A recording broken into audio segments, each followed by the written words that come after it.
Namaku Andreas Utomo. Halo, aku Livia dan ini Adrian. Aku Yohana Denwidi.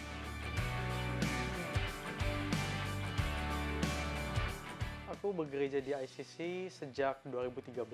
Aku datang sebagai pelajar, belajar di RMIT sebagai Computer Systems Engineering student. Kita baru married 2 bulan. Jadi kalau aku profesinya, aku pastry chef. Terus Adrian sebagai graphic designer and photographer.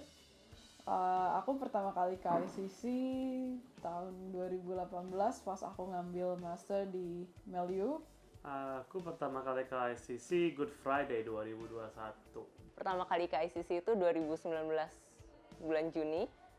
Jadi aku sini tuh untuk belajar master. Master of Health and Human Service Management di Deakin University.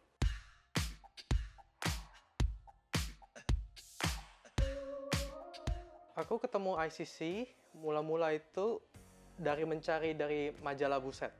Ada iklannya di sana. Dulu itu majalah masih ada, itu masih populer.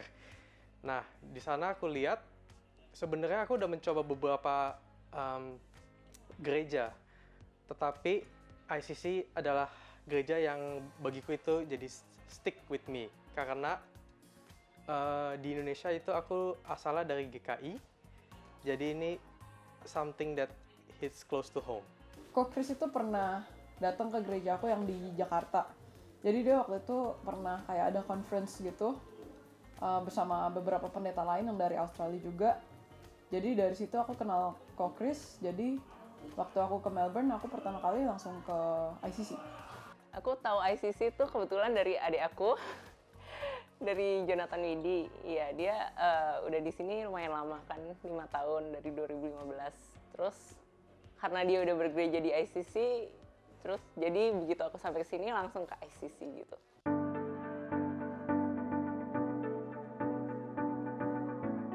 Pertama aku di ICC itu seakan-akan nggak beda jauh dengan gerejaku yang di Indo. Rasanya juga very welcoming. Aku ingat pertama kali itu aku disambut oleh Andrew Wijaya dan Kok Chris. Itu aku nggak pernah lupa soalnya kayak langsung disamperin, langsung ditanya seperti kayak, oh apa kabar? Maksudnya dengan ramah begitu. Jadi aku sebagai pendatang baru pun itu merasa terwelcome. Kayaknya kesan pertama yang aku dapat dari ICC itu dari persekutuan doa, karena pertama kali aku datang ke persekutuan doa. Itu aku ngerasa kayak di welcome banget. Jadi baru kali ini aku ketemu gereja yang benar-benar semuanya tuh berasa kayak family gitu. Jadi begitu masuk aku langsung kayak di sini enak, nyaman, berasa diterima.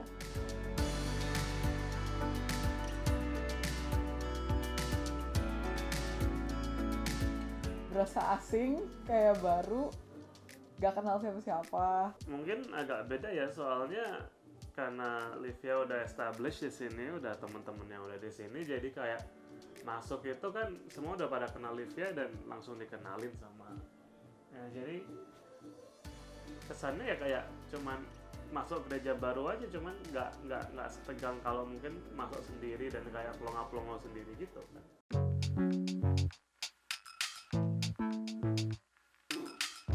Pesan pertamanya yang pasti terkonfirmasi sih. Dan ada plus-plusnya lagi karena aku di sini berasa kayak bertumbuh banget dibandingkan selama aku di Indo. Aku di gereja ICC cukup lama, 7 tahun, dan seiring jalannya waktu dari awal sampai sekarang itu aku melihat effort buat reach out orang-orang baru itu lebih ada gitu. Maksudnya kita dari teman bawa teman itu yang aku paling lihat gitu. Jadi itu menambah jumlah kita juga. Kalau sampai sekarang berarti dari pertama masuk itu udah jadi aku 2 tahun di ICC, terus aku di Sydney, pindah ke Sydney setahun. Jadi dari awal masuk sampai sekarang aku 3 tahun jaraknya. Cuman karena ini aku jadi setahun di Sydney, terus aku baru balik lagi untuk camp ini, dan begitu balik tuh bener-bener kayak ngerasa aku pulang ke keluarga, ke rumah gitu.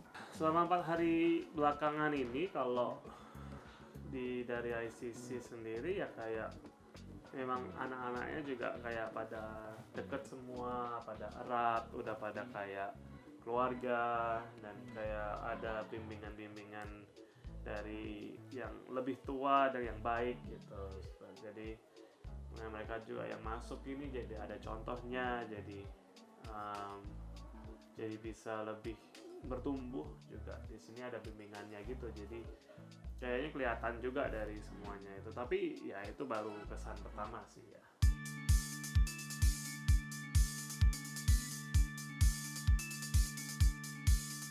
Aku di ICC awalnya sih nggak pelayanan, soalnya kayak dulu aku di Indo itu sebagai usher aja gitu.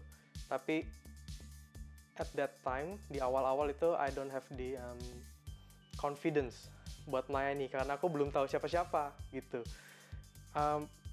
Seiring jalannya waktu, karena aku belajar IT, jadi kayak I want to menggunakan skillku sebagai orang IT, dan kebetulan di gereja ada slot untuk menjadi sebagai seorang multimedia person gitu. Jadi aku take the opportunity. Di ICC ini aku pelayanan sebagai yang pertama. Pelayanan aku itu teens teacher. Itu sampai kemarin awal 2021. Terus apalagi ya, ICC artis yang baru, terus 3G leader.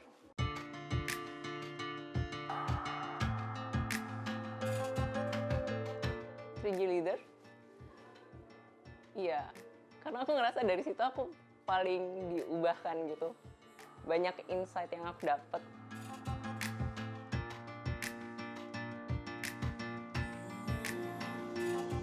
Bagiku, ICC itu seperti home away from home. Karena kita sebagai pelajar internasional, itu kita ke satu tempat yang jauh dari zona nyaman kita gitu. Dan ICC itu bisa memprovide kehangatan itu, seperti selayaknya keluarga. Itu yang aku alami selama aku beribadah di ICC.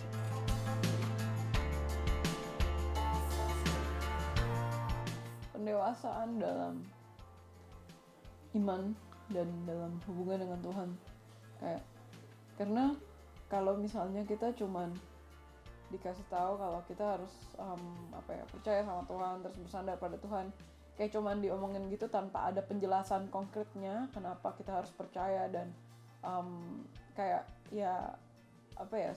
itu cuman sekedar suatu perintah yang mungkin jadi karena nggak ada conviction jadi susah untuk dijalankan. Tapi karena setiap minggunya juga khotbahnya itu sangat elaboratif banget gitu, jadi kayak kita banyak hal-hal yang dibukakan dan jadi lebih mengerti, jadi lebih yakin untuk apa kita percaya sama Tuhan Yesus sih.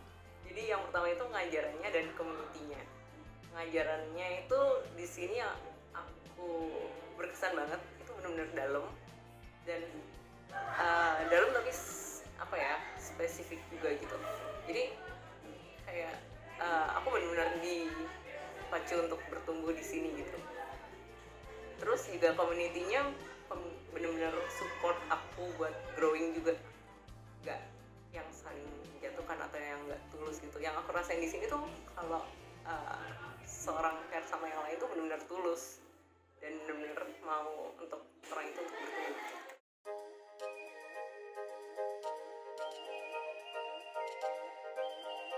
Tetap semangat dalam ngejangkau teman-teman di sekeliling kita, tetap doain mereka, dan untuk memikirkan kita ke gereja misalnya untuk kepentingan kita sendiri, tapi kayak kita juga jangan lupa untuk pikirin kalau orang-orang lain banyak di luar sana yang butuh juga kasih karunia yang kita udah dapat.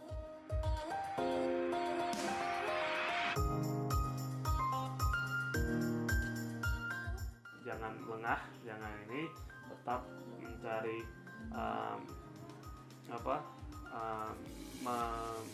memberitakan Injil kemanapun gitu.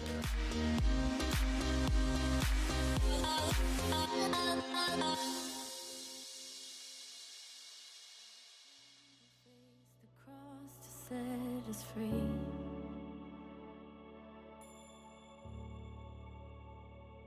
You are with us. You are with us in every moment.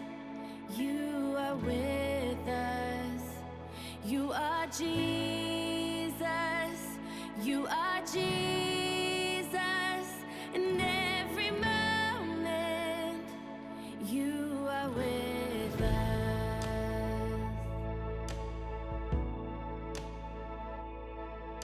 Wrapped in rags, receive the gift of heaven.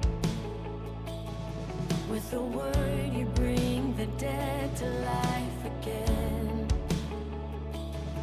You were there from the beginning of creation,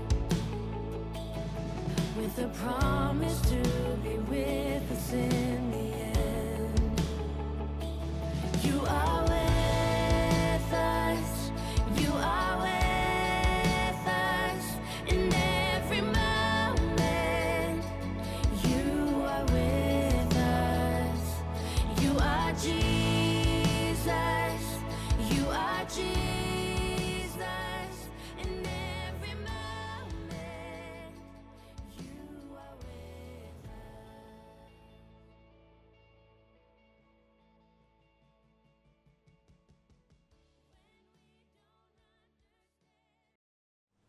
Selamat hari Minggu jemaat sekalian yang terkasih dalam Tuhan Yesus. Kita masih berada dalam lockdown jilid yang ke-6 di Melbourne. Tapi mari kita tetap bersemangat untuk beribadah kepada Tuhan Allah kita. Saya ingin juga menyapa Anda yang mengikuti ibadah online ini dari rumah, dari manapun Anda berada saat ini.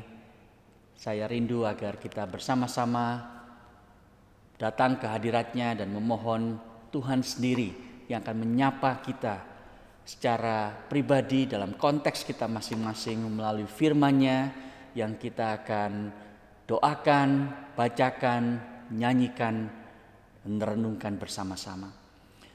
Saudara, dengarkanlah panggilan beribadah dari Tuhan Allah yang mengundang Anda dan saya untuk datang menyembah-Nya. Siapa yang berfirman, maka semuanya jadi. Bukankah Tuhan yang memerintahkannya? Bukankah dari mulut yang maha tinggi keluar apa yang buruk dan apa yang baik? Mengapa orang hidup mengeluh? Biarlah setiap orang mengeluh tentang dosanya. Marilah kita menyelidiki dan memeriksa hidup kita dan berpaling kepada Tuhan. Marilah kita mengangkat hati dan tangan kita kepada Allah di sorga. Mari saudara kita pujikan, behold our God. Allah yang berdaulat melakukan segala yang dikehendakinya. Dari sorga kita datang menyembah Allah. Selamat hari Minggu jemaat Tuhan. Salam damai sejahtera untuk kita semua dimanapun kita berada. Saudaraku, ketika para saintis di seluruh dunia berlomba-lomba untuk menciptakan vaksin pertama COVID-19, mereka mengira bahwa dengan teknologi maju yang mereka miliki akan mudah untuk membuat vaksin ini. Namun pada kenyataannya, sampai saat ini belum ada vaksin yang dapat dipatenkan dan terbukti aman untuk diberikan kepada orang banyak. Saudaraku, kenyataan ini mengingatkan kita akan keterbatasan kita sebagai manusia, dan bukti bahwa hanya Allah lah yang sanggup dan berkuasa untuk memulihkan dan memperbaharui seluruh ciptaannya. Jika aku melihat langitmu, buatan jarimu, bulan dan bintang-bintang yang kau tempatkan, apakah manusia sehingga engkau mengingatnya? Apakah anak manusia sehingga engkau mengindahkannya? Behold our God.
Kita tunduk kepala, kita berdoa. Bapa di surga, kami mengakui ya Tuhan bahwa kami manusia yang lemah, Engkau Allah yang kuat.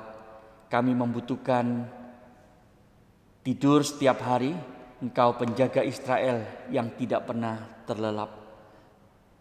Ya Tuhan, sejarah dunia ini, sejarah hidup kami adalah bagian dari rencana Allah yang kekal itu, dan setiap kami orang-orang yang percaya kepadamu, kisah hidup kami seharusnya bertaut dengan sejarah Allah di dalam dunia ini, dan kami rindu ya Tuhan, kami menjadi bagian dari sejarah keselamatan Allah tersebut. Itu sebab ya Tuhan, hari ini kami bersatu hati berdoa ya Tuhan untuk beberapa hal yang menjadi beban pikiran di hati kami selama beberapa hari ini. Dan secara khusus kami ingin berdoa untuk pandemi yang berkepanjangan ini. Ya Tuhan, bagi kami yang ada di Melbourne, jemaat-Mu di tempat ini, kami masih di dalam lockdown, dan Tuhan berikan kepada kami bukan keluhan dan ketidakpastian dan kehilangan semangat, tetapi kami rindu ya Tuhan, di masa-masa kami tetap di rumah bersama dengan keluarga, kami tetap menjaga hubungan pribadi kami dengan Tuhan. Karena itu yang menjadi dasar kami dapat menjaga hubungan pribadi kami dengan anggota keluarga di rumah. Ya Tuhan, biarlah Engkau juga menolong setiap orang yang mengambil keputusan di negara bagian Victoria, bahkan di seluruh Australia ini, untuk kebijakan-kebijakan yang detail mengenai lockdown, mengenai vaksinasi, dan semua hikmat yang dari surga itu turun atas mereka, sehingga mereka bisa menolong orang-orang di Australia ini untuk keluar dari pandemi ini, dan tingkat vaksinasi yang diinginkan itu boleh tercapai sebagaimana rencana yang ada. Bapa di surga, kami berdoa untuk Indonesia ya Tuhan. Kau kami mendengar betapa banyak orang yang harus kehilangan nyawa mereka karena virus ini. Ada begitu banyak ya Tuhan orang yang dimasukkan ke peti jenazah dan dikubur di pekuburan massal. Kami melihat banyak salib orang-orang Kristen yang di dalam Tuhan yang mati karena virus ini. Kami berdoa ya Tuhan, Kau yang menghibur anggota keluarga yang ditinggalkan. Kau yang memberikan kekuatan dari surga ya Tuhan kepada anak-anak mereka yang mungkin masih kecil dan kehilangan ayah atau ibu mereka, bahkan ada beberapa dari mereka yang kehilangan anak mereka. Oh Tuhan, biarlah Engkau sendiri dengan caramu yang ajaib, dengan menggerakkan banyak orang-orang Kristen yang lain, datang memberikan kekuatan yang mereka butuhkan, dan segala kebutuhan-kebutuhan praktikal fisik yang mereka butuhkan, mereka dapat terima dari uluran tangan, uluran kasih saudara-saudara seiman yang lain. Bapak, kami juga berdoa ya Tuhan untuk apa yang terjadi di Afghanistan. Beberapa hari ini ya Tuhan, berita-berita yang kami dengar dan kami lihat membuat hati kami resah dan terganggu ya Tuhan, melihat kejahatan manusia yang membuat teror, yang membuat ketakutan di mana-mana ya Tuhan. Secara khusus orang-orang yang harus dengan terpaksa keluar dari Afghanistan. Bapak, kami berdoa agar Engkau sendiri yang menyatakan keadilan-Mu, Engkau sendiri yang menyatakan ya Tuhan diri-Mu kepada orang-orang yang beritikat jahat ini kepada manusia lain. Kami berdoa secara khusus ya Tuhan untuk orang-orang Kristen, sekelompok kecil orang-orang Kristen yang ada di Afghanistan. Kami membaca ya Tuhan betapa hamba-hamba Tuhan yang ada di sana, mereka menjerit, meminta pertolongan doa dari banyak orang-orang Kristen secara global ya Tuhan, untuk keselamatan nyawa mereka. Tuhan jagai mereka dari berbagai upaya-upaya yang jahat untuk menteror mereka, untuk menghilangkan nyawa mereka. Kami berdoa ya Tuhan untuk kebutuhan fisik mereka, makanan, minuman, dan asupan-asupan yang lain. Tuhan yang sediakan dengan cara-Mu yang ajaib. Bapa di surga, bahkan ada orang-orang yang berdoa secara khusus justru melalui kesulitan ini. Injil Tuhan lebih mudah untuk diberitakan. Bapa di surga, biarlah apa yang kami baca di dalam halaman-halaman kisah para rasul itu boleh terjadi ya Tuhan. Pada waktu ada penganiayaan bagi orang-orang Kristen secara khusus, ya Tuhan, justru dari sanalah akan muncul orang-orang yang berani untuk menyatakan Injil-Mu. Dan di dalam masa-masa yang gelap ini ya Tuhan, terbitlah satu pengharapan yang baru dan hanya ada di dalam Kristus. Dan itu boleh disampaikan, didengar, diterima oleh orang-orang yang ada di sana. Bapak, kami berdoa agar United Nations dan US dan Rusia dan China dan berbagai negara adik kuasa itu dapat memiliki compassion kepada orang-orang yang masih tertinggal di sana. Dan dalam beberapa hari ini ya Tuhan, ada pertolongan-pertolongan yang boleh dilakukan untuk mereka. Bapak, kami juga menyerahkan untuk setiap diri kami. Biarlah di masa-masa yang penuh dengan ketidakpastian dan ketidakmenentuan ini, kami tidak lengah ya Tuhan, tapi terus boleh membangun diri kami dengan firman Tuhan dan doa. Kami boleh mempersiapkan diri kami untuk dipakai Tuhan di tengah-tengah masa krisis ini, setelah masa krisis ini dengan lebih heran lagi, karena kami memahami rencana panggilan Tuhan atas hidup kami masing-masing. Terima kasih Bapa. Kami menyerahkan ibadah hari ini. Berbicaralah kepada setiap kami ya Tuhan, secara khusus supaya kami menangkap isi hati Tuhan. Dan bagaimana kami dapat menata hidup kami ke depan. Dan sisa hidup kami yang ada ini, kami ingin persembahkan sekali lagi ke altar Tuhan. Dengar doa kami ya Bapa, di dalam nama Tuhan Yesus. Amin. Jemaat sekalian, dengarkanlah berita anugerah dari Tuhan kita. Marilah kepadaku semua yang letih lesu dan berbeban berat, aku akan memberi kelegaan kepadamu. Pikulah kuk yang kupasang dan belajarlah kepadaku, karena aku lemah lembut dan rendah hati, dan jiwamu akan mendapat ketenangan. Sebab kuk yang kupasang itu enak dan bebanku pun ringan. Saudara, biarlah ajakan juru selamat kita itu yang berjanji memberikan kelegaan kepada kita, menolong kita di masa pandemi ini untuk bukan hanya beristirahat dari pekerjaan kita, karena yang Yesus tawarkan adalah kita bekerja dengan istirahat yang kita terima dari Tuhan Yesus. Ada beberapa pengumuman saudara yang ingin saya sampaikan kepada Anda sekalian. Yang pertama, saudara, kita berharap Anda yang mengikuti ibadah online ini bisa connect dengan kita dan Anda bisa mengisi form I am new kalau Anda baru pertama kali bersama dengan kami mengikuti ibadah ini. Yang kedua, saudara, kita terus mendorong Anda untuk engage dengan kita melalui sosial media. Kalau ada hal-hal yang Anda lihat dan dengar dan saksikan yang menjadi berkat bagi Anda, silakan share itu di sosial media Anda masing-masing supaya orang lain pun dapat mendapatkan berkat rohani dari ibadah ini. Yang ketiga, saudara, persembahan akan terus dilakukan secara online. Kami bersyukur untuk setiap Anda yang secara rutin memberikan persembahan finansial untuk mendukung pelayanan Tuhan melalui ICC Melbourne. Saudara, hari ini Gospel Talk akan diadakan lewat Zoom dan linknya akan diberikan kepada Anda melalui YouTube chat dan melalui WhatsApp group. Dan kami berharap Anda bisa join untuk bersekutu dan kita berdiskusi pertanyaan-pertanyaan seputar khotbah hari ini.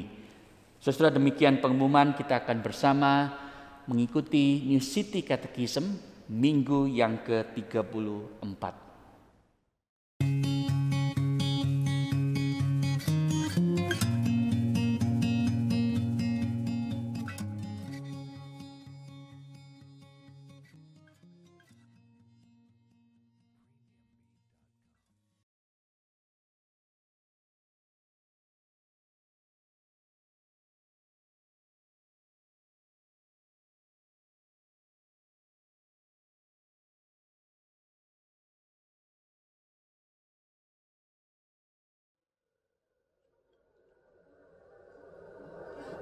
Ada orang yang seringkali beranggap bahwa menerima karunia secara cuma-cuma artinya kita bisa hidup dengan sia-sia. Artinya bahwa begitu karena kita diselamatkan sepenuhnya berarti kita bebas untuk berbuat semau kita. Kenapa? Karena keselamatan kita sudah terjamin toh. Tapi kenyataannya Alkitab dengan jelas mengajarkan bahwa ada hubungan yang erat antara iman kita pada Kristus dan ketaatan yang Tuhan tuntut dari kita. Allah tetap menuntut kita untuk menghasilkan buah-buah yang sepadan dengan keselamatan yang kita percayai. Kita harus hidup sesuai dengan firman-Nya, kita harus berjuang untuk berjalan di jalannya, kita harus hidup belajar untuk mengasihi entah sesama anggota gereja atau orang-orang yang sulit di sekitar kita. Ini adalah buah dari keselamatan yang Tuhan mau terlihat dan terjadi dalam hidup kita. Nah, kenapa buah dari keselamatan ini perlu? Well, salah satu gunanya adalah untuk menunjukkan bahwa keselamatan kita sifatnya itu genuine atau real. Kalau tidak ada keselamatan yang real, maka otomatis tidak akan ada buah yang nyata juga. Tapi yang lain juga, buah keselamatan itu kita perlu tunjukkan supaya orang lain melalui buah keselamatan kita, melalui ketaatan kita, juga bisa mengenal siapa Tuhan dan Juru Selamat kita. Nah, faktor yang lain yang juga dibahas oleh Katekismus hari ini adalah ini. Bahwa perbuatan baik kita, ketaatan kita juga berguna untuk meyakinkan bahwa kita adalah anak-anak Allah. Nah, kita harus membedakan antara fakta bahwa kita diselamatkan dengan keyakinan bahwa kita punya keselamatan itu. Nah, fakta itu tidak bisa diganggu-gugat, tetapi keyakinannya itu bisa pasang surut karena kita bisa kadang tidak taat, bisa taat. Dan alangkah baiknya kalau kita punya keyakinan yang pasti, bukan saja karena kita percaya pada berita Injil, tetapi juga dengan berjalannya waktu, kita semakin bertumbuh, semakin taat, mengasihi Tuhan, semakin mau hidup berbuah bagi Dia.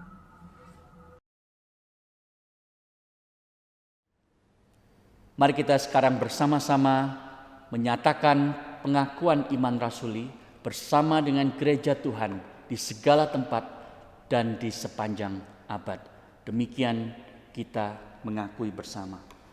Aku percaya kepada Allah, Bapa yang Maha Kuasa, Khalik langit dan bumi, dan kepada Yesus Kristus, Anaknya yang tunggal Tuhan kita, yang dikandung dari Roh Kudus, lahir dari anak darah Maria, yang menderita sengsara di bawah pemerintahan Pontius Pilatus, disalibkan, mati dan dikuburkan, turun ke dalam kerajaan maut, pada hari yang ketiga bangkit pula dari antara orang mati, naik ke surga, duduk di sebelah kanan Allah Bapa yang Maha Kuasa, dan dari sana Ia akan datang untuk menghakimi orang yang hidup dan yang mati.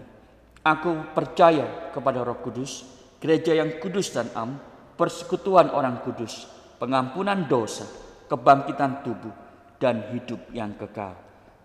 Amin. Mari kita mempersiapkan hati kita untuk menerima firman Tuhan, dan kita berdoa, saudara. Setiap kali kita akan mendengarkan firman Tuhan, bahwa melalui firman Tuhan hari ini, Kristus itu lebih real di dalam hidup kita. Karena hanya di dalam Kristus kita memiliki pengharapan yang sejati. Hanya di dalam Kristus kita tahu, saudara, apa yang kita perlu lakukan dan kekuatan yang kita butuhkan untuk melakukannya. In Christ alone. Mari kita kembali diingatkan bahwa Kristus adalah senter dari gerakan reformasi yang kita rayakan minggu ini. Tidak ada kebaikan atau kelebihan kita yang kita bisa banggakan, melainkan semua hanya karena kasih dan anugerah-Nya. Ia adalah batu penjuru dan batu karang kita yang teguh. Dan hanya melalui kematian dan kebangkitannya lah kita beroleh pengampunan dosa, keselamatan, dan hidup yang kekal. In Christ alone.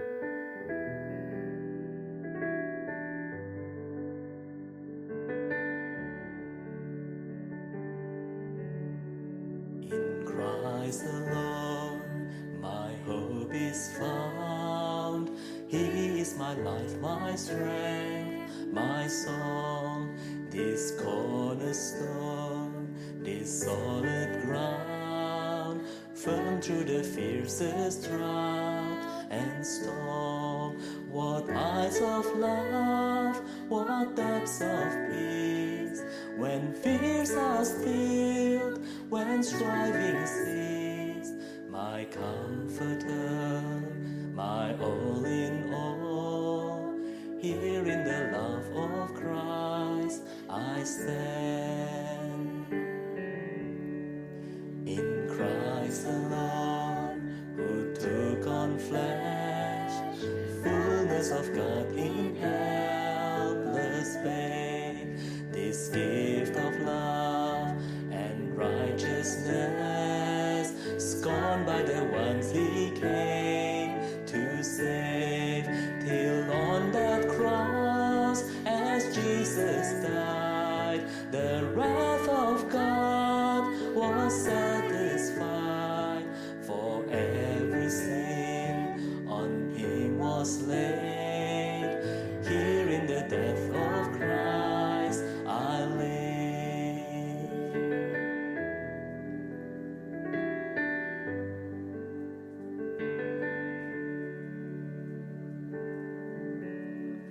There in the ground his body lay, light of the world by darkness slain, then bursting forth in glorious day, up from the grave he rose again, and as he stands in victory, sin's curse has lost its grip on me, for I am his and he is mine, bought with the precious blood of Christ. Oh, Christ the solid rock I stand, all other ground is sinking sand, all other ground is sinking sand.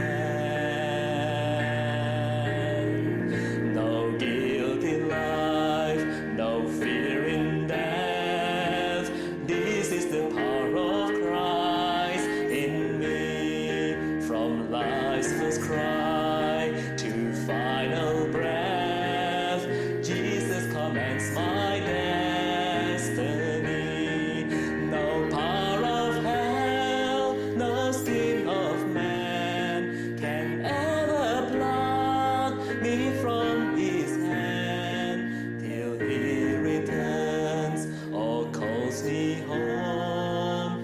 Here in the power of Christ I'll stand.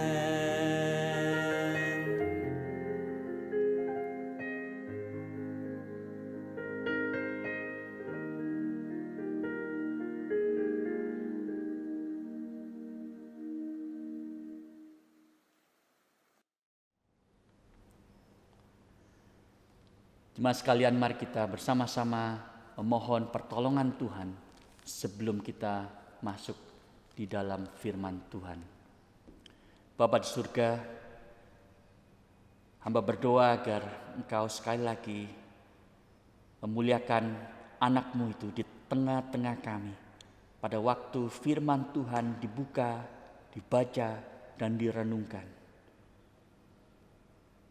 Supaya ya Tuhan, apa yang kami dengar bukan ajaran manusia, bukan ajaran yang hanya moralistik agamawis, tetapi ya Tuhan, Injil Kristus Yesus, kematian dan kebangkitannya yang menjadi sumber sukacita kami, dasar pengharapan kami, arti hidup kami. Itulah yang kami rindu untuk kami dengar dan dibangun di atasnya. Tolong hamba-Mu, tolong setiap kami. Di dalam nama Tuhan Yesus. Amin. Jemaat sekalian, kita akan bersama-sama mendengar pembacaan dari kitab Nehemia, pasal yang keempat, seluruh ayatnya, ayat 1 sampai dengan ayat 23. Saya akan bacakan, silakan Anda menyimaknya bersama-sama di dalam khotbah seri eksposisi Nehemia, Building a Life Worth Living, Opposition. Demikian saudara firman Tuhan. Ketika Sanballat mendengar bahwa kami sedang membangun kembali tembok, bangkitlah amarahnya dan ia sakit hati. Ia mengolok-olokkan orang Yahudi dan berkata kepada saudaranya dan tentara Samaria, apa gerangan yang dilakukan orang-orang Yahudi yang lemah ini? Apakah mereka memperkokoh sesuatu? Apakah mereka hendak membawa persembahan? Apakah mereka akan selesai dalam sehari? Apakah mereka akan menghidupkan kembali batu-batu dari timbunan puing yang sudah terbakar habis ini? Lalu berkatalah Tobia orang Amon itu yang ada di dekatnya, sekalipun mereka membangun kembali, kalau seekor anjing hutan meloncat dan menyentuhnya, robohlah tembok batu mereka. Ya Allah kami, dengarlah bagaimana kami dihina.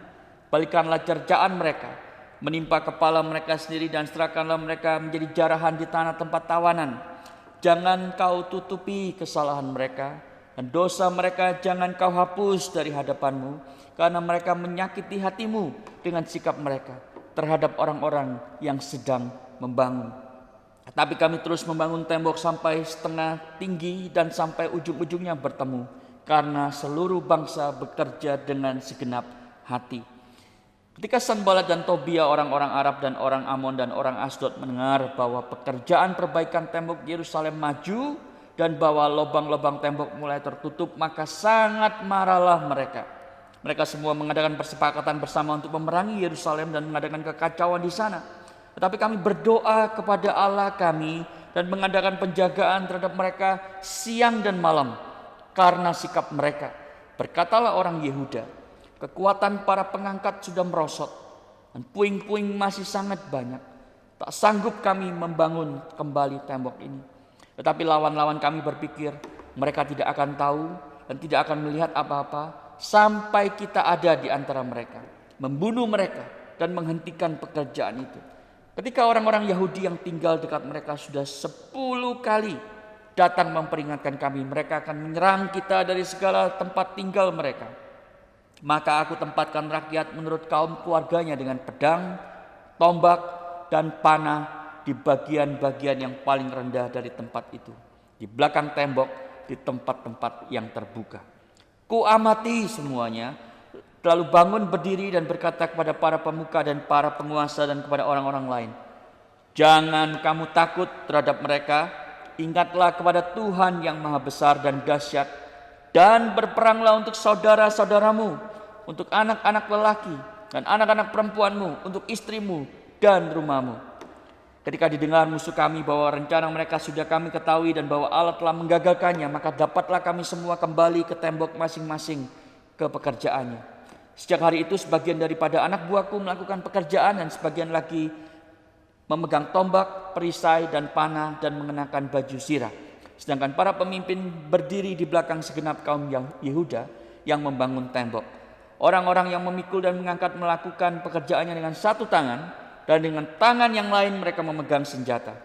Setiap orang yang membangun bekerja dengan berikatkan pedang pada pinggangnya, dan di sampingku berdiri peniup sangkakala. Berkatalah aku kepada para pemuka dan para penguasa dan kepada orang-orang yang lain, pekerjaan ini besar dan luas, dan kita terpencar pada tembok, yang satu jauh daripada yang lain. Dan kalau kamu mendengar bunyi sangkakala di satu tempat, berkumpullah ke sana dan mendapatkan kami. Allah kita akan berperang bagi kita. Demikianlah kami melakukan pekerjaan itu, sedang sebagian daripada orang-orang memegang tombak dan merekanya fajar sampai terbitnya bintang-bintang. Pada waktu itu aku juga berikan perintah kepada rakyat, setiap orang dengan anak buahnya harus bermalam di Yerusalem, supaya mereka mengadakan penjagaan bagi kami pada malam hari dan melakukan pekerjaannya pada siang hari.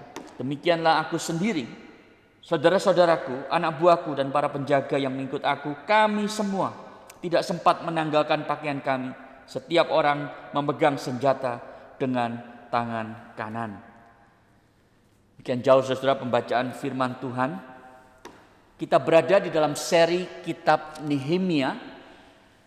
Dan saya berdoa saudara di dalam masa pandemi ini, Yang menjadi kerinduan saya lewat seri ini, kita membangun hidup yang layak dihidupi.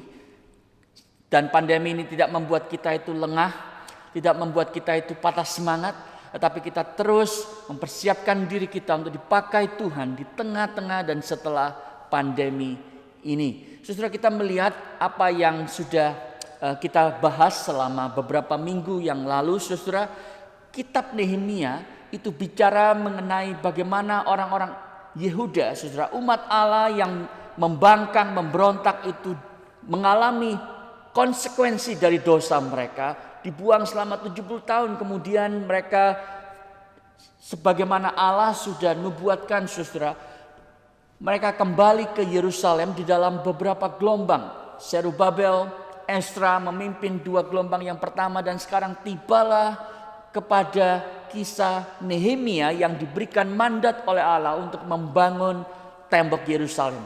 Tapi ini bukan masalah pembangunan tembok saja, saudara. Ini adalah cerita bagaimana umat Allah itu kembali dibangun. Pada waktu mereka itu mengalami titik yang paling rendah, saudara. Pada saat itu di dalam sejarah mereka sebagai umat Allah. Bahkan, saudara, ini bukan buku tentang leadership, meskipun ada banyak prinsip kepemimpinan, khususnya di pasal yang keempat yang kita baca ini banyak sekali dimengerti sebagai cara untuk melakukan problem solving, ya, bagaimana kita itu bisa memecahkan masalah. Tapi ini bukan buku yang melulu tentang leadership. Lebih penting dari itu, saudara, ini adalah buku tentang justru bagaimana melalui kegagalan pemimpin, bukan keberhasilan pemimpin, Allah itu tetap bekerja, Allah itu tetap menopang, saudara, orang-orang yang terlibat di dalam pekerjaan Allah. Saudara, kitab Nehemia itu adalah sebuah kisah yang realistis. Justru pemimpin-pemimpin yang tidak mampu merealisasikan aspirasi mereka karena hati manusia yang berdosa. Tetapi di dalam semuanya itu Allah tetap berdaulat dan menopang. Jadi, saudara, pemimpin tidak pernah bisa menghasilkan kebangunan rohani umat Allah. Tetapi, saudara, tentu mereka bisa menghalanginya, menjadi penghalang untuk kebangunan itu tidak terjadi.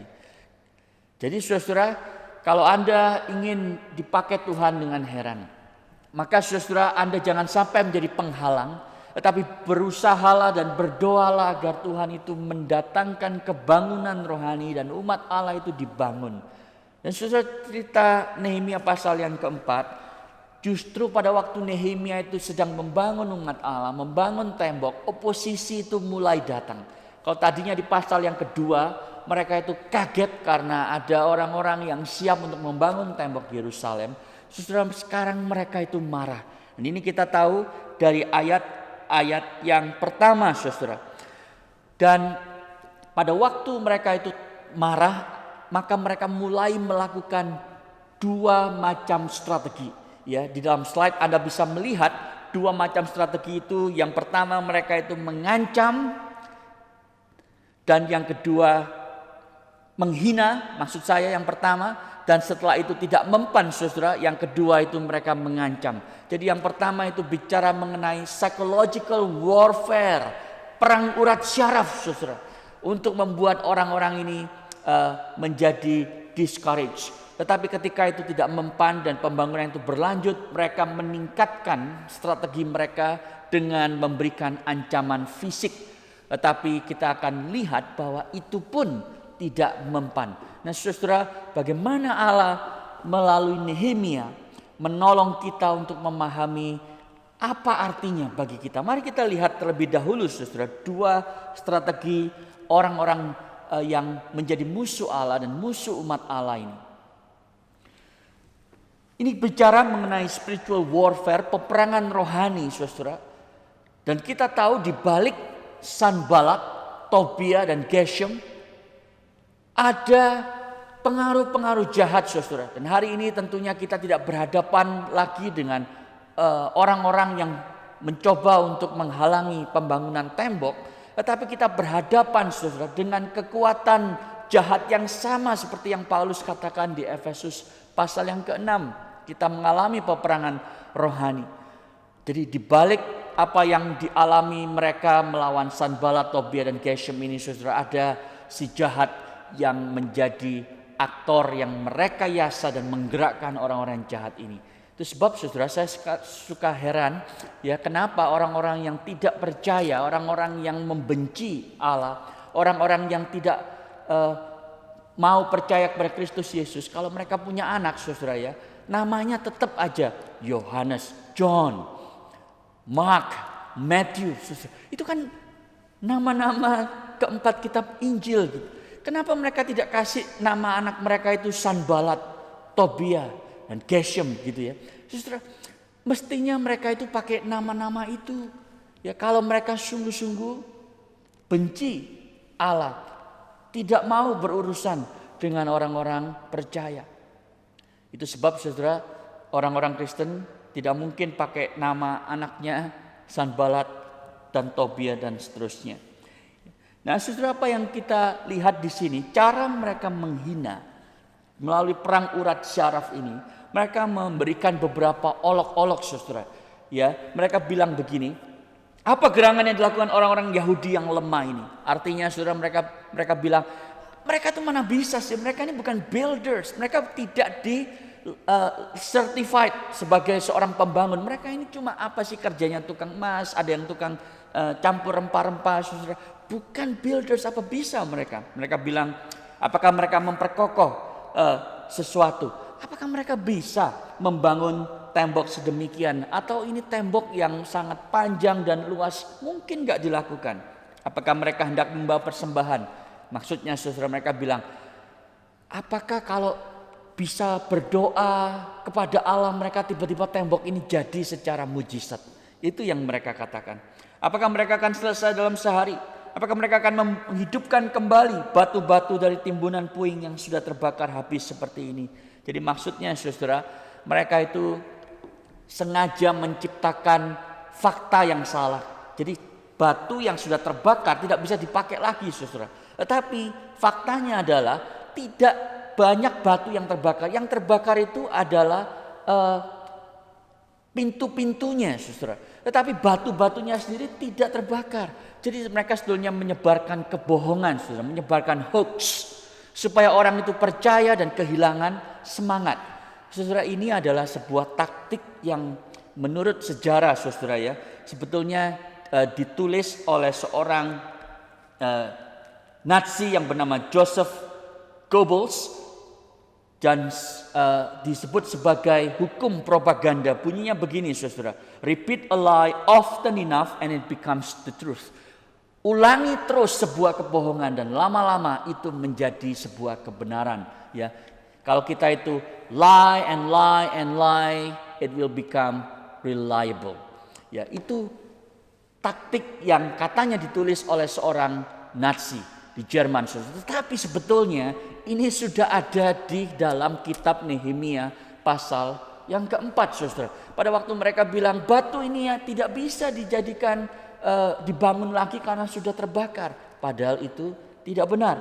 Saudara, kemudian kita membaca Tobia ini juga ikut berkata begini, kalau mereka bangun kembali, lalu seekor anjing hutan meloncat dan menyentuhnya, robohlah tembok batu mereka. Saudara, ini sekali lagi adalah sebuah penghinaan yang luar biasa. Karena sebetulnya pada waktu dilakukan penyelidikan oleh para arkeolog saudara ya, tembok Yerusalem itu ketika dibangun saudara, tebelnya itu 2,5 meter. Jadi bagaimana mungkin seekor anjing hutan, a fox, itu bisa lompat terus roboh? Ya ini bukan jelly. Ini tembok 2,5 meter saudara. Jadi sekali lagi ini adalah penghinaan-penghinaan yang mencoba untuk menghancurkan semangat umat Allah membangun tembok tersebut. Tapi kita membaca kemudian di ayat yang ke-6 bahwa pembangunan itu terus berlanjut. Penghinaan itu tidak mempan. Lalu saudara, mereka kemudian memakai strategi yang kedua. Jadi saudara, ada escalation of attack gitu ya. Mereka melakukan ancaman fisik sekarang. Anda bisa membaca itu di ayat 7 sampai ayat yang ke-23. Dan kita membaca di ayat yang ke-7 ketika Sanballat dan Tobia serta orang-orang Arab dan Amon dan orang Asdod mendengar bahwa pekerjaan perbaikan tembok Yerusalem maju, lubang-lubang mulai tertutup, sangat marahlah mereka. Jadi sekarang saudara, orang-orangnya lebih banyak ya. Di utara ada orang Samaria, di timur itu ada orang Amon, di selatan itu ada orang Arab, saudara, kemudian di barat ada orang Asdod. Jadi umat Allah itu dikelilingi saudara, di 4 mata angin, 4 penjuru mata angin itu dikepung saudara, sehingga mereka itu mulai ketakutan. Dikatakan di ayat yang ke-8 mereka mengadakan persepakatan bersama untuk memerangi Yerusalem dan mengadakan kekacauan di sana. Saudara, ada 2 strategi yang mereka itu sebetulnya bisa pikirkan. Yang pertama saudara, mereka bisa menyerang umat Allah secara fisik, menghancurkan mereka. Lalu mereka bisa lapor ke raja, ya Artasasta, bahwa orang-orang Israel ini, orang-orang Yehuda ini memberontak lagi. Dan itu pernah terjadi saudara kalau Anda membaca Esra pasal yang ke-4. Atau strategi mereka yang kedua, mereka bisa minta untuk raja Artasasta untuk menghentikan lagi pembangunan tembok Yerusalem. Tetapi saudara, di dalam pengaturan Allah semuanya itu tidak terjadi. Dan sebetulnya saudara, Nehemia ini sudah punya surat resmi dari Raja Artasasta untuk membangun tembok Yerusalem. Itu sebab Nehemia itu tahu dia tidak akan bisa diutak-utik karena yang mereka lakukan itu sah. Yang mereka lakukan itu mendapatkan perkenan dari raja.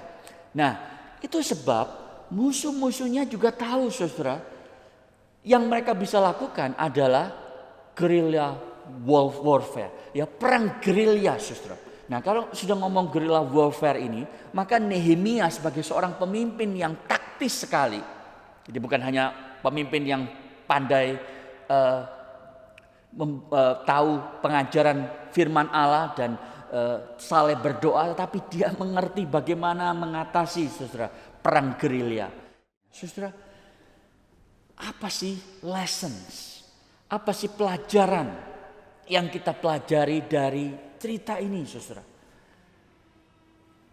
Saya pikir minimal ada 2. Dan ini yang kita akan coba renungkan bersama dari sisa khotbah ini. Yang pertama saudara, melakukan pekerjaan Tuhan itu akan mendatangkan oposisi. Kalau Anda terlibat di dalam pekerjaan rohani, apapun itu bentuknya, di gereja, di rumah, di kantor, dimanapun saudara, akan ada oposisi dari si jahat. Dan si jahat itu seringkali memakai orang-orang yang mau dipakai oleh si jahat itu tanpa sadar saudara, untuk menghentikan pekerjaan rohani yang ingin Anda lakukan. Saudara, ayat ini, ayat yang keempat menjadi kunci dari mendasari poin tersebut. Ya, ayat yang keempat bilang, ya Allah kami, dengarkanlah bagaimana kami dihina. Saudara, penghinaan itu datang, ancaman fisik itu datang karena Nehemia melakukan pekerjaan yang Allah sendiri suruh saudara. Dan ini bukan hanya terjadi di dalam cerita Nehemia, tetapi di dalam semua cerita-cerita di Alkitab, saudara, Anda tahu bahwa setiap kali ada seorang yang dibangkitkan Allah untuk melakukan misi Allah, maka orang itu akan mendapatkan kesulitan. Elia di 1 Raja-Raja, saudara, pasal yang ke-17, ketika dia itu melawan nabi-nabi Baal, apa yang terjadi kemudian? Dia mengalami stres dan depresi. Bahkan saudara, Yesus sendiri ketika dia itu dibaptis, ada suara dari surga, inilah anakku yang kukasih, kepadanya lah aku berkenan, dan dia bersiap untuk melayani. Saudara, apa yang terjadi dulu setelah itu? Dia dicobai oleh si jahat. Persis setelah itu di Matius pasal yang keempat. Jadi saudara, kalau Tuhan yang kita layani pun pada waktu dia ada di dalam dunia ini harus berhadapan dengan si jahat, saudara. Pada waktu dia ingin memulai pekerjaan yang Allah Bapanya suruh, saudara, Kalau Yesus begitu, kita di dalam Dia, kita yang adalah pengikutnya, saudara, hampir pasti Anda dan saya akan mengalami oposisi yang sama. Itu sebabnya saudara, kalau kita membaca ayat-ayat seperti 2 Timotius 3:12, kita tidak terlalu suka, saudara.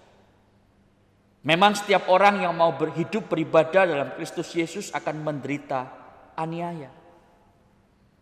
Kita tidak suka, saudara, ucapan bahagia yang Yesus khotbahkan di khotbah di bukit. Ucapan bahagia yang terakhir, yang lainnya sih kita masih bisa terima, tapi yang terakhir itu kita nggak suka. Berbahagialah orang yang dianiaya oleh sebab kebenaran, karena mereka lah yang mempunyai kerajaan surga. Berbahagialah kamu jika karena aku kamu dicela dan dianiaya dan kepadamu difitnahkan segala yang jahat.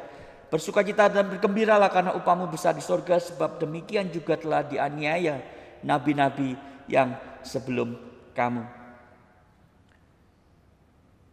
Saudara, contoh yang paling kini datang dari Afghanistan, saudara. Saya membaca artikel di Eternity Magazine yang sharingkan oleh salah satu staf gereja. Seorang pendeta, seorang hamba Tuhan di Afghanistan itu meminta pokok doa bukan hanya untuk keselamatannya, saudara, tetapi untuk kebangunan rohani, karena dia kemudian mengutip Kisah Rasul pasal yang ke-12, saudara. Ketika Herodes itu mulai bertindak keras terhadap beberapa orang dari jemaat, menyuruh membunuh Yakobus dengan pedang, menyuruh untuk menangkap dan menjebloskan Petrus ke dalam penjara. Saudara, dikatakan di ayat yang kelima itu, tetapi jemaat dengan tekun mendoakannya kepada Allah, dan lalu mujizat terjadi. Saudara, setiap kali ada orang yang ingin melakukan pekerjaan rohani, akan ada oposisi. Dan kita melihat, saudara, Yesus pun akhirnya harus mati karena oposisi tersebut di atas kayu salib. Dari seluruh pemimpin agama, dia adalah pemimpin yang mati paling muda, dan matinya itu sangat-sangat memilukan dan memalukan, saudara, di atas kayu salib. Terus sekalian, waktu saya memulai studi S3 saya tahun 2001, saya bilang kepada PhD supervisor saya bahwa saya akan melakukan penelitian di bidang servant leadership dan membuat alat ukur perilaku kepemimpinan yang melayani. Karena saya tahu, saudara, bahwa itu topik yang saya inginkan supaya saya bisa berkontribusi untuk kerajaan Allah juga. Ada banyak PhD students yang perlu 3 bulan, 6 bulan untuk mencari topik, saudara. Tapi saya sudah tahu dari sejak awal, karena memang itu tujuan saya studi S3, saudara. Dan serta-merta si supervisor saya ini yang bukan Kristen, dia langsung bilang, apa itu servant leadership?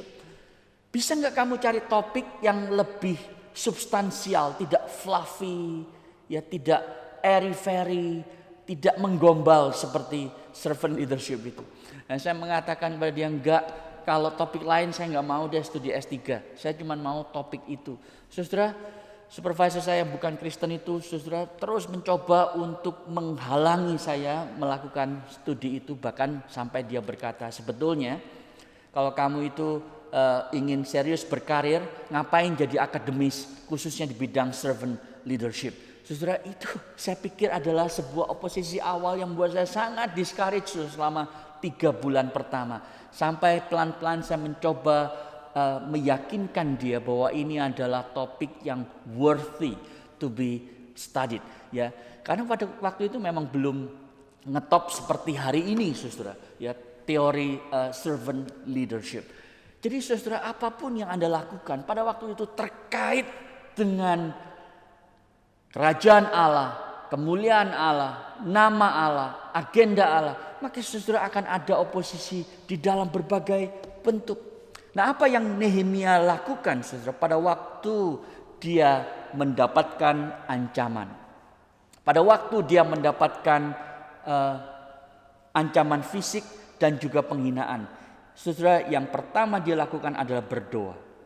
Berdoa, saudara, di ayat yang keempat dan ayat yang ke-5. Ya Allah kami, dengarlah bagaimana kami dihina. Balikanlah cercaan mereka menimpa kepala mereka sendiri. Dan serahkanlah mereka menjadi jarahan di tanah tempat tawanan. Saudara, ini doa yang kita itu jarang banget doain gitu ya. Atau mungkin sering banget doain gitu ya.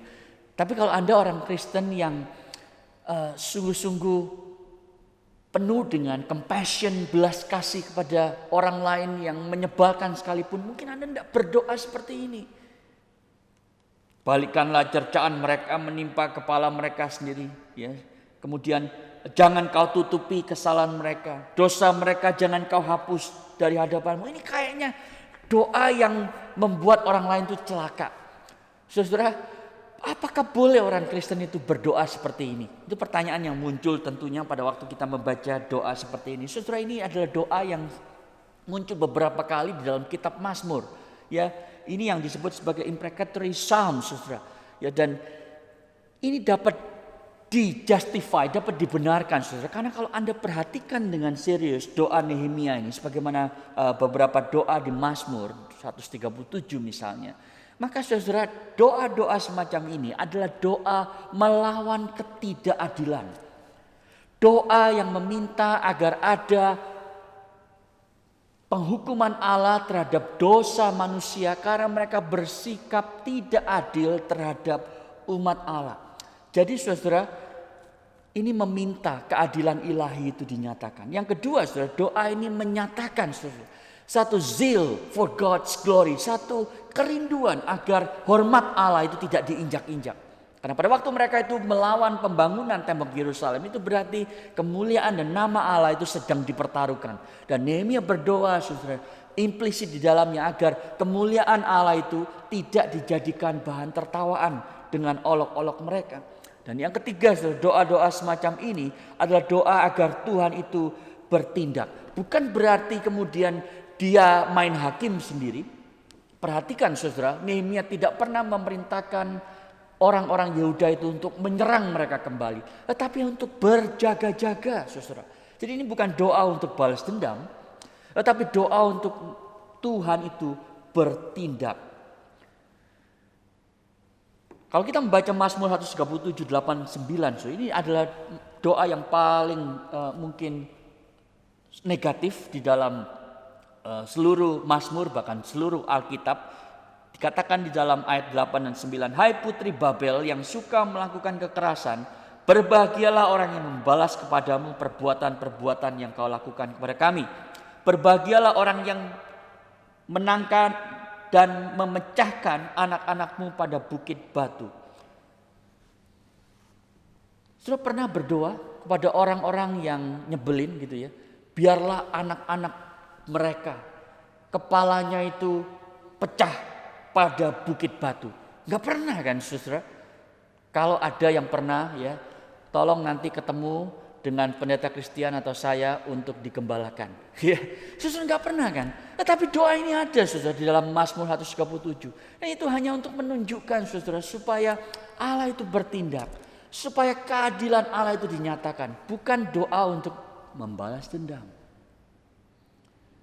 Nah, saudara, doa semacam ini kita harus mengerti di dalam kaitan dengan Kristus Yesus. Ingat, saudara, semua cerita, semua naratif di dalam Alkitab kita itu punya benang merah yang menunjuk kepada Tuhan Yesus. Saudara, pada waktu dikatakan biarlah anak-anak mereka kepalanya itu pecah pada bukit batu, saudara, itu menunjuk kepada Yesus. Yang kepalanya itu berdarah, saudara, kepalanya itu pecah di atas kayu salib.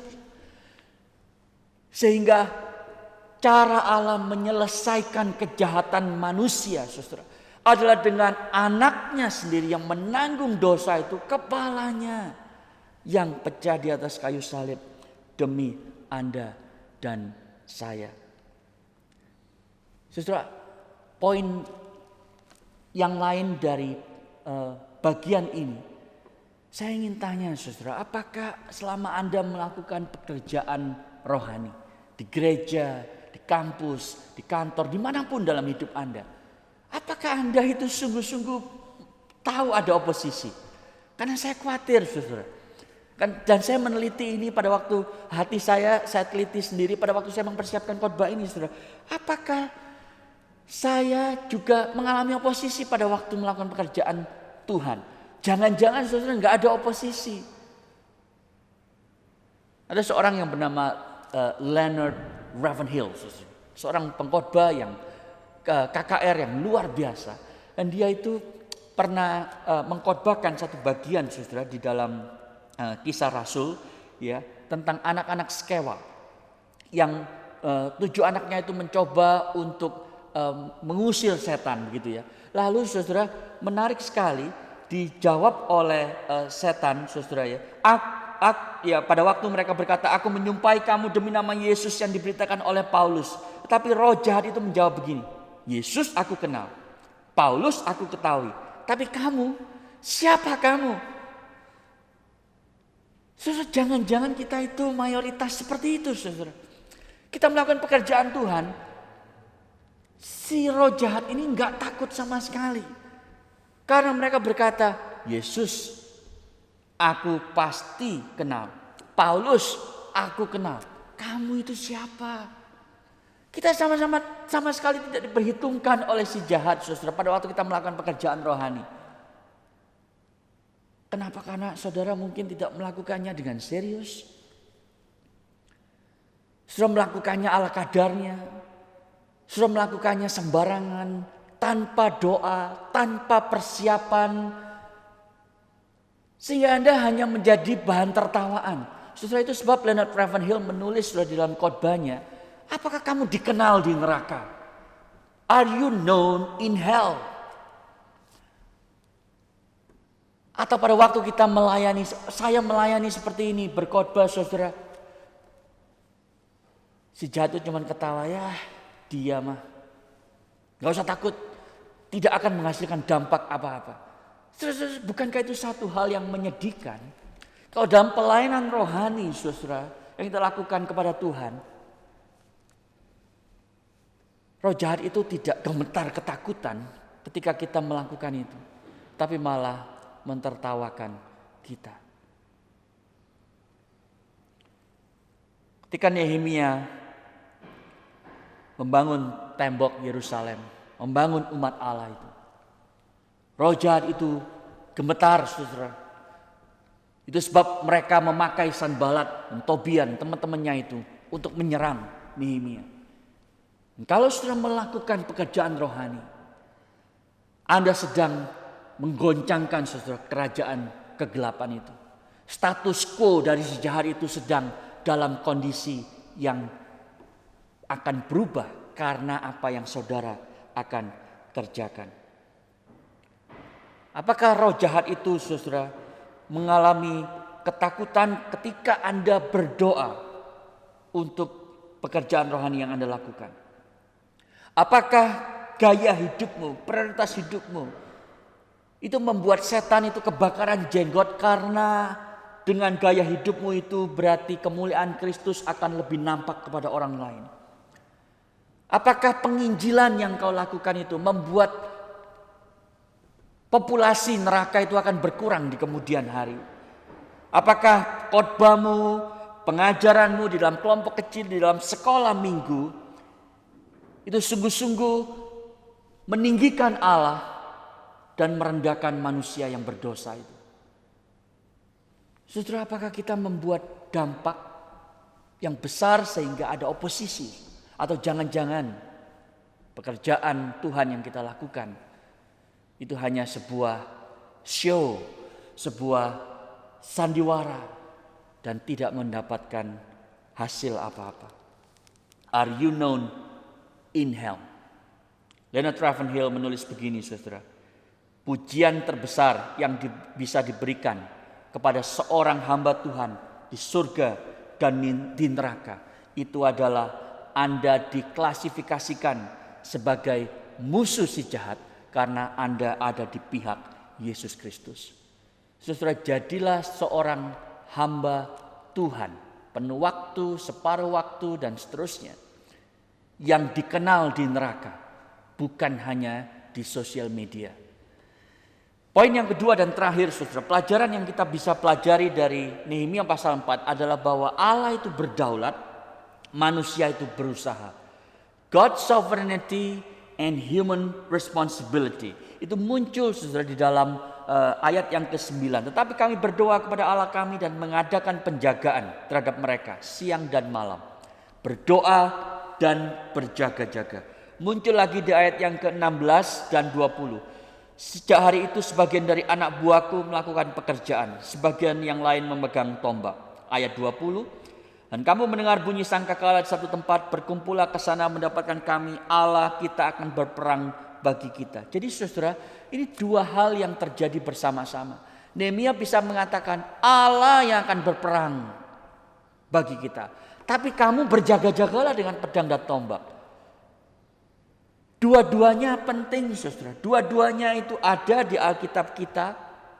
Beberapa hari yang lalu, Jumat, saudara, saya melayani webinar untuk teman-teman calon pemimpin di Nusa Tenggara Timur untuk pertama kalinya, saudara.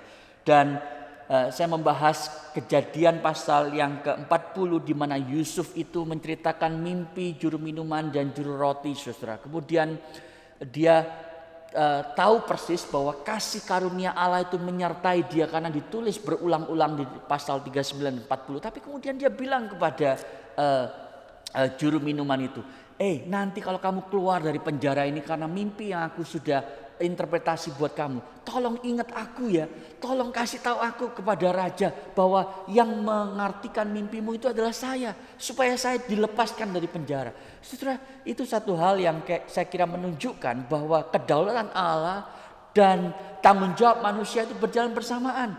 Jadi Yusuf pun percaya bahwa Allah yang berdaulat, tapi dia juga berusaha, saudara, untuk keluar dari penjara. Jadi keduanya itu muncul di dalam Alkitab kita dengan sangat jelas, dan paling jelas itu muncul tentunya di dalam kisah penyalipan Tuhan Yesus. Dalam Kisah Rasul pasal yang kedua itu dikatakan Yesus yang diserahkan Allah menurut maksud dan rencananya telah kamu salibkan dan kamu bunuh oleh tangan bangsa-bangsa durhaka. Jadi di satu sisi Allah yang menyerahkan Yesus Kristus kepada orang-orang berdosa itu. Tetapi di sisi lain, orang-orang berdosa itu, para pemimpin agama itu bertanggung jawab atas dosa mereka. Saudara, dua-duanya itu terjadi. Sehingga saudara, kalau kita itu melakukan pekerjaan Allah, yakinlah saudara akan kebenaran ini bahwa apa yang saudara lakukan itu penting. Apa yang saudara lakukan itu akan membawa dampak jikalau Anda lakukan itu dengan serius dan benar. Tetapi sebaliknya juga penting, saudara. Tidak mungkin ada hal yang Anda lakukan yang dapat mengacaukan segalanya. Kenapa? Karena ada Allah yang berdaulat. Kalau Anda memahami ini, Anda akan melayani Tuhan dengan serius. Karena Anda tahu, what you do matters. Tetapi Anda juga tahu bahwa pada akhirnya Allah yang menopang dan mengatur semuanya, sehingga keberhasilannya dan kegagalannya tidak tergantung pada Anda. Aplikasinya bagi kita, saudara, saya ingin menutup khotbah ini dengan satu ilustrasi. Saudara, ketika umat Allah ini diancam, dihina, saudara, mereka itu mulai discourage, bukan? Di ayat yang ke-10 tadinya. Kami tidak sanggup membangun kembali tembok ini. Saya mau melukiskan ini dengan dua cerita, saudara. Kenapa orang itu bisa discourage? Karena suara-suara dari dunia.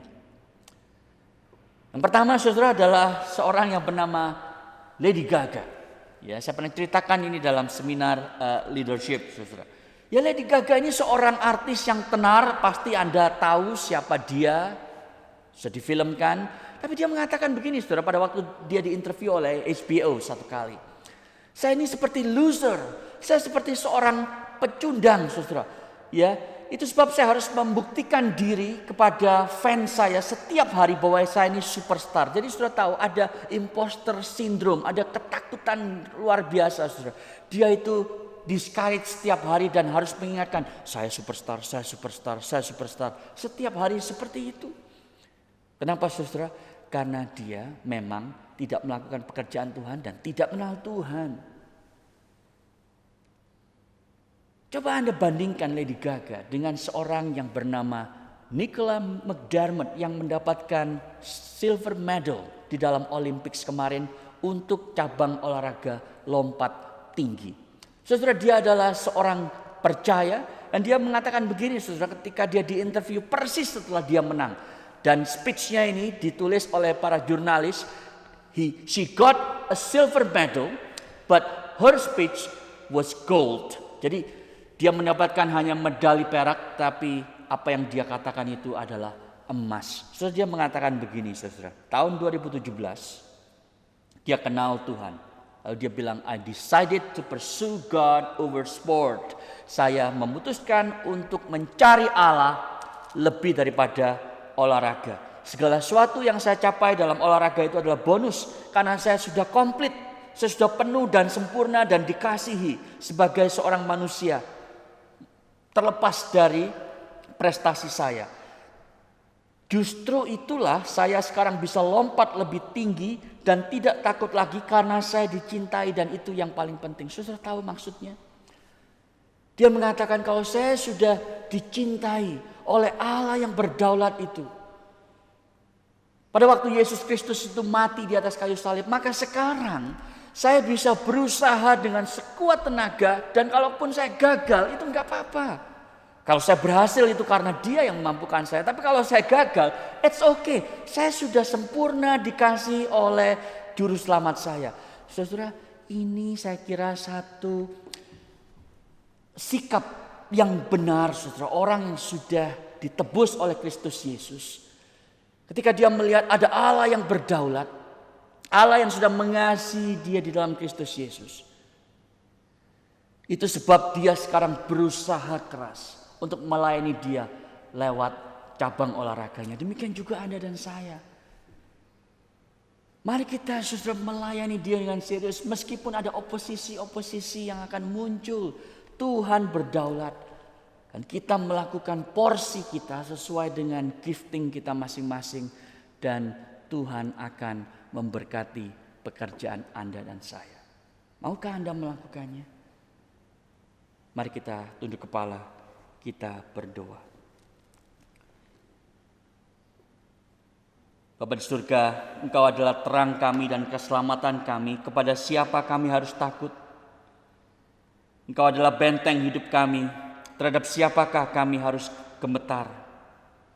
Kalau kami sudah mengalami kasih yang sempurna dari Kristus Yesus itu, maka ya Tuhan, kegagalan tidak lagi menjadi sesuatu yang menakutkan bagi kami.